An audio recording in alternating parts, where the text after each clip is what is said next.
que Dios descanse por mí. ¿Cuándo será ese día que Dios, hermanos, descansará por mí? Yo no sé si tú me entiendes en esta noche. Amén. ¿Cuándo será el día que yo seré lo que Dios espera que yo sea, que tú seas? ¿Cuándo será? Parece un poco raro esta pregunta, parece un poco raro lo que yo te estoy hablando, pero hermanos, es así. Lo que yo te hablo es así. Hermanos, cada hijo de Dios tiene asignado una misión en la tierra. Cada uno de nosotros, los hijos de Dios que estamos aquí, tiene asignada, hermanos, una misión en la tierra. Es decir, tú y yo. Yo no estoy hablando de las personas del mundo. Yo no estoy hablando, hermanos, de los seres humanos que están afuera, que no conocen de Dios. Los seres humanos que están afuera, hermanos, Dios tiene un plan para ellos, y el plan de salvación. Eso es para ellos, para los seres humanos. Pero para ti y para mí, Dios nos ha asignado una misión en la tierra. El día que estos seres humanos aceptarán al Señor, le recibirán, como lo dice, como dice Juan 1, 12 al 13, le aceptarán, le recibirán, llegarán a ser estos hijos de Dios, pasarán a ser hijos de Dios. Entonces ellos tendrán una misión asignada en la tierra. Amén. ¿Hasta aquí tú me has entendido? Hermanos, por eso yo en esta noche yo te voy a hablar de algo que Dios me ha dado para ti.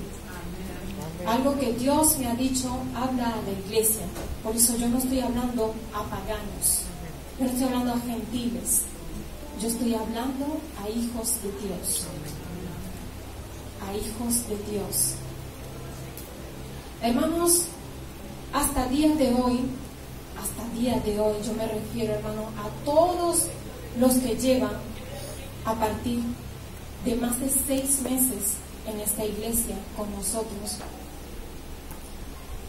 Todos los hermanos y hermanas que llevan más de 6 meses con nosotros congregándose. Hermanos, hasta el día de hoy hay un milagro, hay una maravilla, hay un hecho, un problema, una situación rara o dura que sea lo que sea, puede sorprenderte, puede llegar a superarte. Tú, hijo de Dios, tú, hijo de Dios. Amén. Primero, hermanos, ¿qué es lo que va a pasar en la iglesia del Señor? ¿Qué es lo que va a poder pasar? Sea el nombre que sea, hermanos, sea la situación escandalosa, horrible que sea, puede llegar a sorprender a una persona, a un hijo de Dios. Puede llegar hasta el punto, hermano, de superarte, hasta sentarte tú, hijo de Dios, y cuestionar tu fe. Hasta llegar a cuestionar lo que nosotros enseñamos, hasta hacerte preguntas acerca de este camino en el Señor. Tú, hijo de Dios. Una situación puede llevarte a ti a sentarte hasta el punto, hermanos, de llevarte así, de perder hasta la fe, hasta no tener más ganas por lo que tú has visto o por lo que tú has escuchado. Hermano, a veces debemos nosotros, hijos de Dios, hacernos ciertas preguntas y sentarnos a reflexionar, porque no es normal. Hermanos, uno de los escándalos más grandes, yo te voy a decir hoy, uno de los escándalos más grandes para mí, polémicos, catástrofes, vamos a decirlo así, catástrofes, hermanos, que si ahí sí uno puede decir, uy, ¿cómo pudo haber pasado eso? Para mí, uno de los escándalos más polémicos, hermanos, fue que un simple ser humano, yo te repito, un simple ser humano, hermano, traicione a Dios mismo. Un simple ser humano ha podido llegar a traicionar a Dios mismo. Yo te estoy hablando de Judas. Yo te estoy hablando de Judas. Hermanos, ¿eso no te ha turbado? Hijos, ¿eso no os ha turbado? De que Dios en la tierra, un simple ser humano, lo haya traicionado. ¿Tú no te has sentado turbado, escandalizado, sorprendido de este hecho? Eso sí que uno tiene que sentarse y que te turbe, te mueva el ser, porque ha traicionado a Dios mismo. El segundo escándalo que te voy a nombrar es un asesino, uno de los más grandes y verdaderos asesinos, matadores de cristianos, que hasta cristiano ve y tiembla, hasta se han cuestionado si verdaderamente ha aceptado a Jesús o es mentira. Un verdadero asesino, testificado por él mismo, hermanos. Yo te estoy hablando de Pablo. Hermanos, puede llegar a enseñarte, a guiarte, hasta tener más epístolas que nadie, como cristiano y como siervo de Dios. Puede hasta decirnos cuál es el amor verdadero. Puede hasta decirnos, así se ama, tú que has matado. Hermanos, ¿eso no te afecta? Y tú lees las epístolas de Pablo, el apóstol Pablo. Pero ¿tú sabes quién ha sido el apóstol Pablo? Que estuvo en la muerte de Esteban. Eso sí, que no te ha sorprendido, ni te ha afectado. Hermanos, después de haber aceptado estos dos escándalos, que son los dos escándalos más grandes de la historia, para mí, ¿qué es lo que ahora, como hijos de Dios, nos puede turbar a nosotros? ¿Qué es? ¿Qué es lo que nos puede turbar? ¿Qué es lo que nos puede sorprender? ¿Qué es lo que nos puede afectar a nosotros, hijos de Dios? ¿Qué es?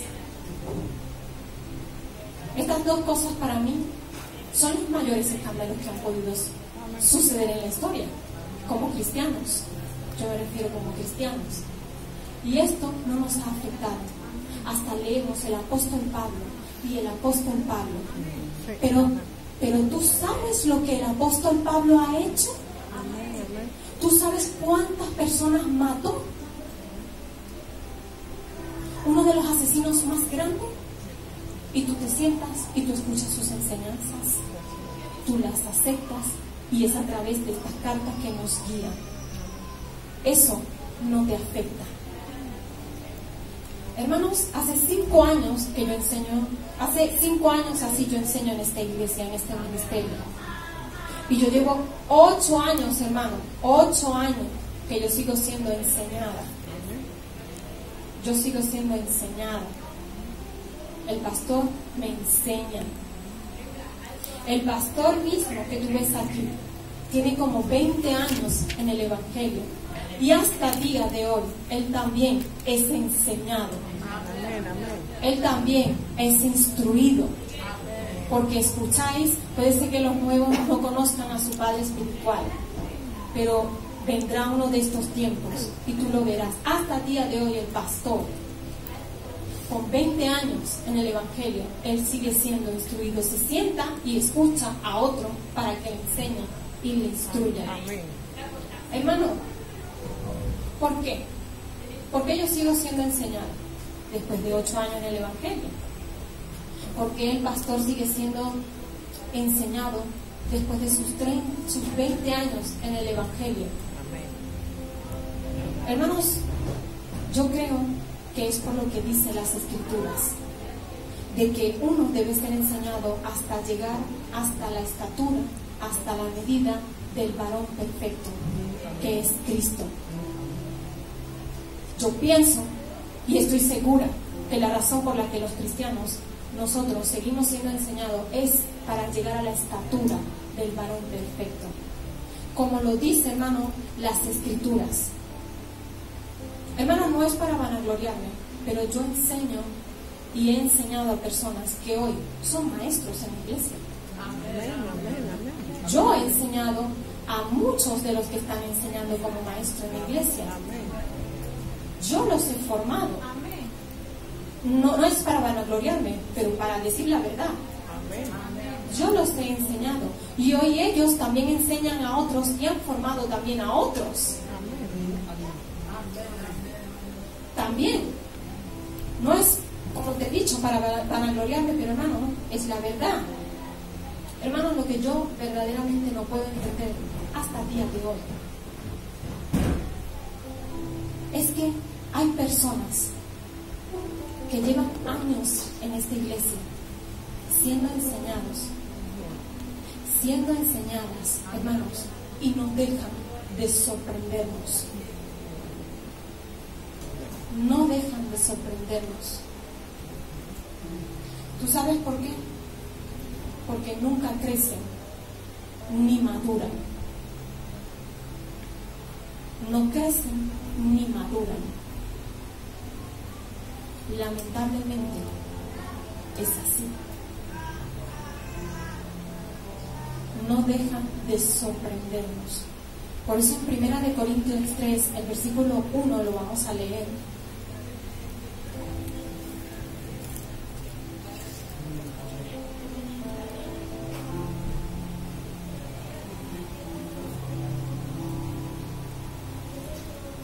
Dice 3:1: de manera que yo, hermanos, no pude hablaros como a espirituales, sino como a carnales,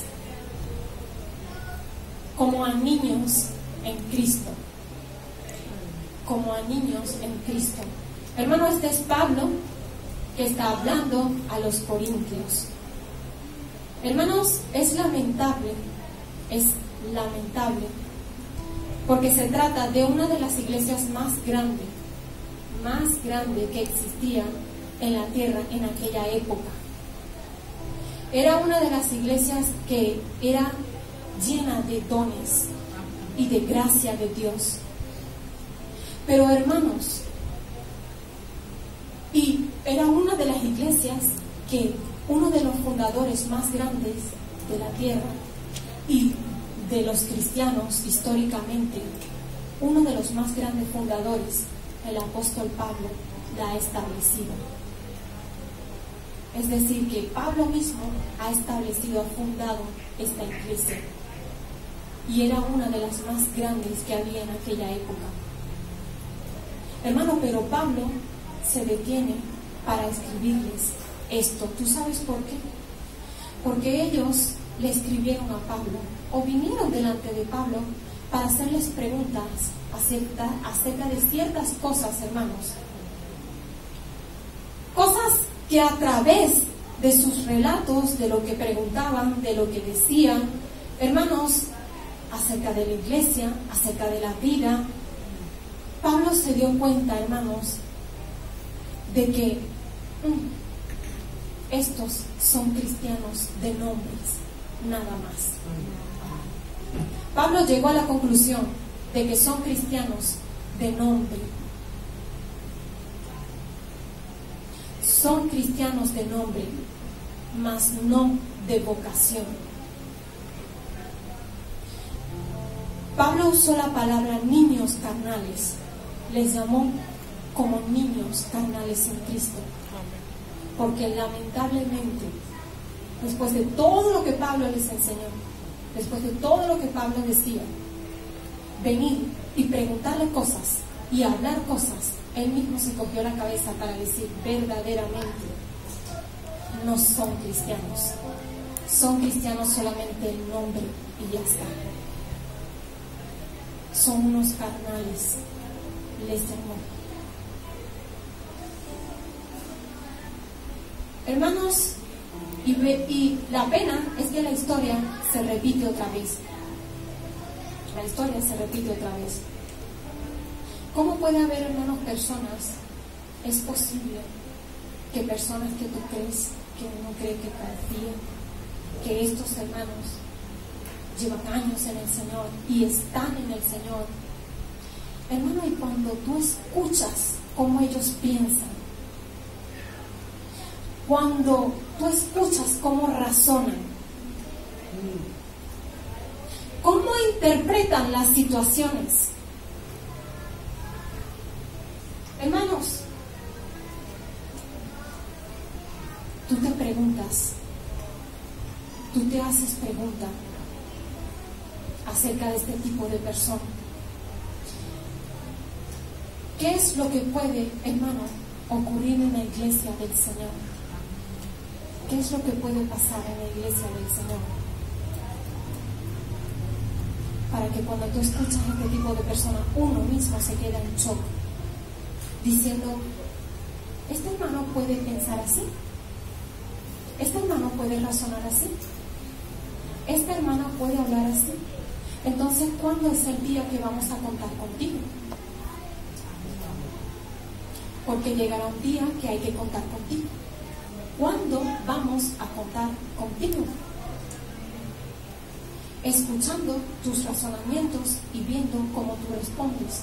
Hermanos, hay situaciones feas, hay situaciones raras que deben ocurrir en la iglesia del Señor. Hay situaciones feas y raras que deben pasar en la iglesia del Señor, porque si no, uno no madura ni uno no crece. Pasan esta situación para que nosotros crezcamos y avancemos. Para avanzar. En la primera iglesia, hermanos, en la primera iglesia reinaba, hermanos, la primera iglesia, yo me refiero a la iglesia de Jerusalén. La iglesia, cuando Jesucristo se fue, dejó a 12 personas, 12 apóstoles en la iglesia de Jerusalén. Hermanos, la iglesia que era la esperanza de la tierra entera, la esperanza de la tierra entera, el modelo de iglesia era la iglesia de Jerusalén.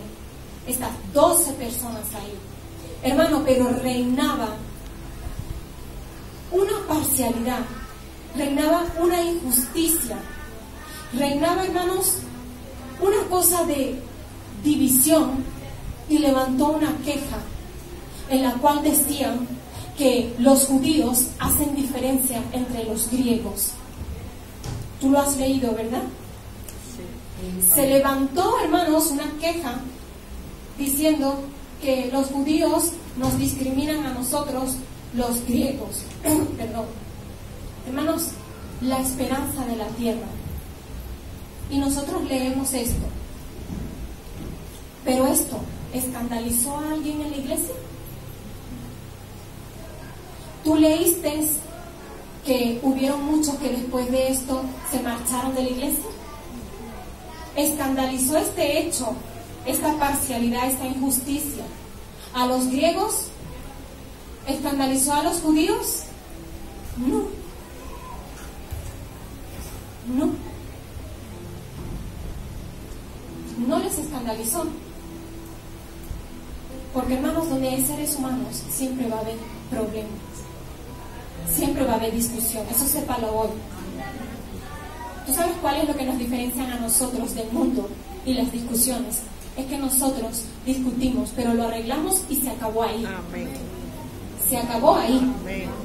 Nosotros podemos discutir, podemos enfadarnos, Amén. pero lo arreglamos y se acabó ahí. Amén. Pero el mundo no. El mundo va hasta llegar a más, hasta la justicia y, si es posible, hasta muerte. Pero nosotros, los hijos de Dios, no llegamos hasta ahí.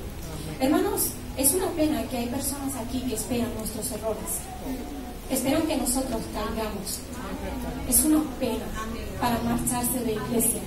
Es triste ver cómo cristianos, hijos de Dios, sentados sobre banco, están esperando que el pastor, que Geraldine, que la anciana, que cometamos algún error para ellos tomarlo como argumento y marcharse de la iglesia. Es muy triste, hermanos.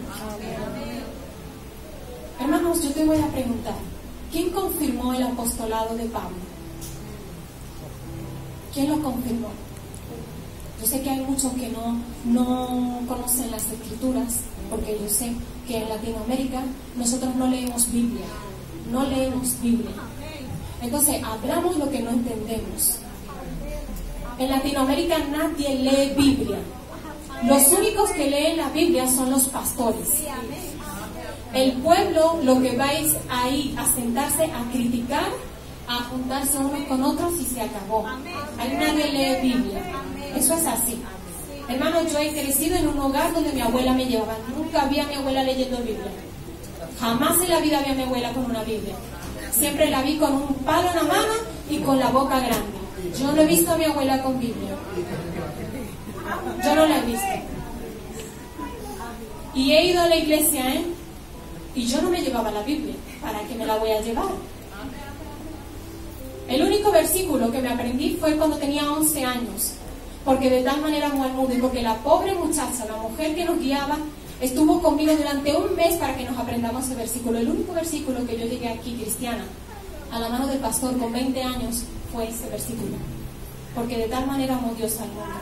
No conocía más ningún versículo bíblico, porque yo nunca leí la Biblia. Ahí no se lee la Biblia. Hermanos, te vuelvo a preguntar, ¿quién confirmó el apostolado de Pablo? Fue Pedro, ¿verdad?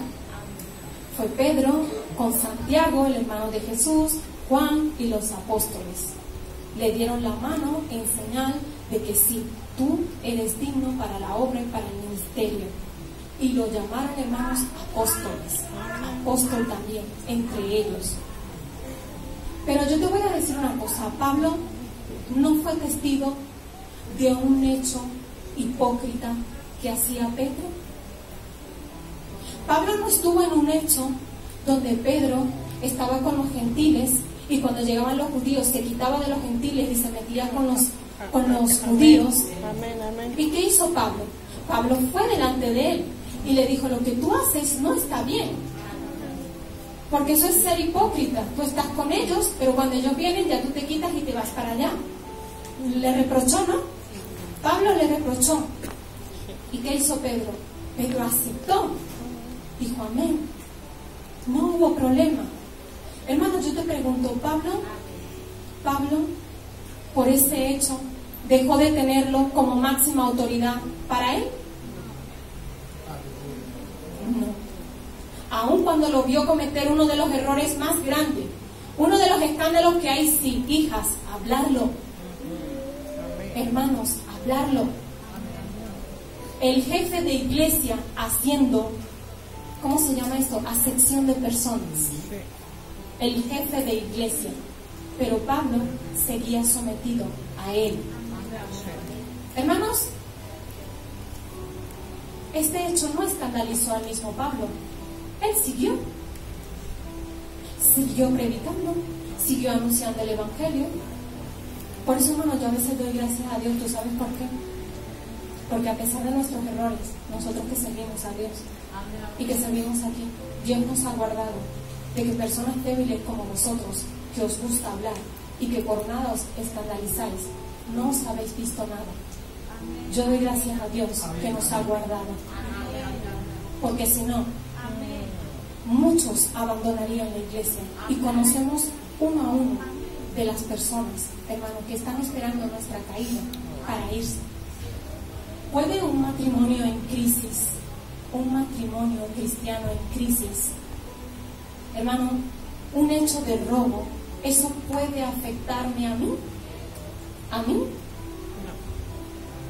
Un matrimonio cristiano que está en crisis, ¿te puede afectar a ti? Hasta el punto de cuestionarte que vale la pena casarse en una iglesia evangélica. ¿Es que somos normales? ¿Es que somos cristianos? ¿Es que somos hijos de Dios? ¿Puede una crisis matrimonial, te repito, de un cristiano, una crisis de un matrimonio cristiano, llevar a una persona, hermano, a sorprenderse, a escandalizarse, hasta el punto de sentarse y cuestionarse y declarar palabras sobre él? No, yo no me caso nunca. O hasta el punto, hermanos, de abandonar la fe. Es que esto es increíble. Es increíble. Hermanos, es increíble cómo personas enseñadas como vosotros, como personas que hemos día y noche hablado aquí, hasta la garganta la tenemos seca de tanto hablar, de tanto enseñar, día y noche estamos aquí explicando misterios, explicando la vida cristiana. ¿Puede una persona cuestionar un matrimonio que está en crisis cristiana? ¿Eso es tu problema? ¿Eso es tu problema? Cristo murió por ti y también por ellos. ¿Eso puede afectar a una persona?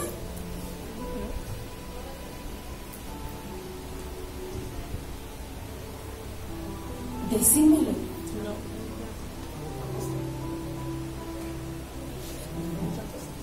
Hermanos, una discusión entre dos hermanos puede llevar a otro a marcharse de la iglesia. Hasta vamos a ir más allá. Un adulterio, una persona en fornicación, puede llevar a otro a salir de la iglesia. ¿Ese hecho te puede escandalizar?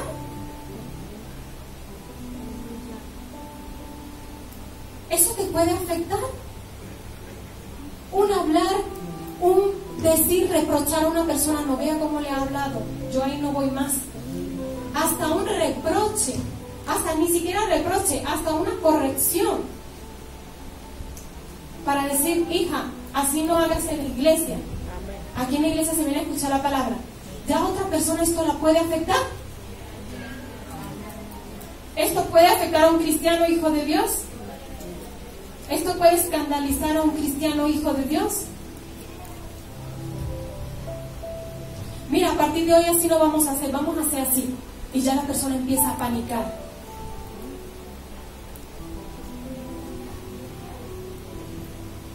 ¿Eso puede verdaderamente, hermanos, afectar a una persona?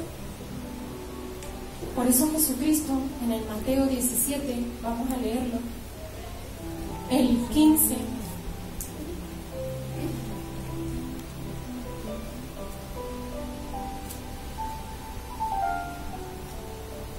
dice, Mateo 17:15, Señor, ten misericordia de mi hijo. Este es el hombre que traía a su hijo lunático, que es lunático y padece muchísimo, porque muchas veces cae en el fuego y muchas en el agua. 16. Y yo he traído a tus discípulos, pero no le han podido sanar. 17. Respondiendo Jesús dijo, oh, generación incrédula y perversa, ¿hasta cuándo he de estar con vosotros? ¿Hasta cuándo os he de soportar? Hermanos, el Señor te dice, ¿hasta cuándo te diré? ¿Hasta cuándo? Esto no es así, esto es así. ¿Hasta cuándo os diremos las mismas cosas? ¿Hasta cuándo, hermanos? Jesús se ha ido a mirar persona por persona para decirle, ¿hasta cuándo? ¿Hasta cuándo he de estar repitiendo con vosotros? Esto no, esto sí, así no se hace. Esto no pasa nada, no te metas ahí, eso no es nada. ¿Hasta cuándo os lo vamos a decir? ¿Cuándo entonces será el día que el Señor confiará algo en ti? ¿O nosotros confiaremos algo en ti? Porque el problema es que Jesús ya no va a hacer más nada si no somos nosotros, sino eres tú. Porque yo voy a coger a Carolina y le voy a decir, vete y hazme esta compra. Y le voy a dar una lista. Pero ¿quién va a ir a dar la cara en esa compra? ¿No es ella? Es ella. Ella sabe cómo se la va a apañar para traerme lo que yo le he pedido. Lo que va a poner, lo que va a decir cuando le pregunte, ¿pero quién te enviaste esto? Tú dices, en el nombre de Jesús, en aquel que te ha enviado. Es lo único. Pero hermano, el resto, somos nosotros que hacemos. Somos nosotros que vamos a empezar a hacer. Ya no es más el Señor. Ya no es más el Señor. Mira lo que dice la segunda, ¿hasta cuándo os he de soportar? Hermanos, ¿hasta cuándo uno seguirá escuchando? Mira lo que ha dicho el hermano tal al maestro. ¿Cómo este alumno se ha portado con la hermana, su maestra, así? Mira lo que le ha dicho. ¿Hasta cuándo uno va a escuchar? Que mira el maestro lo que ha hecho o lo que ha dicho. O mira esta hermana donde se ha metido y lo que esta hermana está hablando, está diciendo. Mira a este chico joven lo que está ahora metido en su mente.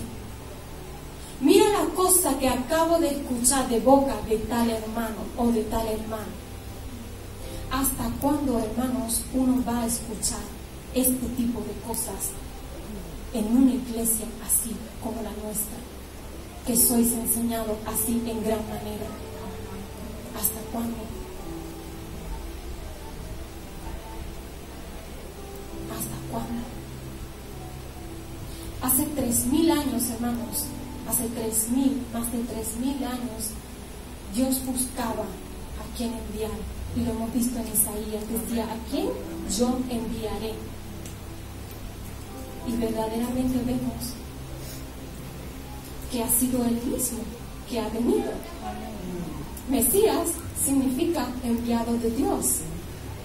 Entonces es Él mismo que ha venido, hermanos. Pero hoy no es a quien enviaré, sino es a quien yo puedo confiar esto. ¿A quién yo puedo confiar esto? Y esto, hermano, es una semilla. Es esta palabra, es esta semilla. ¿A dónde la vas a llevar? ¿Cómo vas a hacer? ¿Dónde la vas a plantar? Hermano, en los corazones de las personas, en los corazones de cada ser humano. ¿Cuándo el Señor va a confiar en ti? ¿Cuándo? ¿Cuándo? En esta noche yo quiero que hagamos una oración. Y esta oración es que una persona pueda confiar en ti. Que vengan personas a confiar en ti y que tú no lo lleves, hermano, al error o a la muerte. Nos vamos a poner de pie.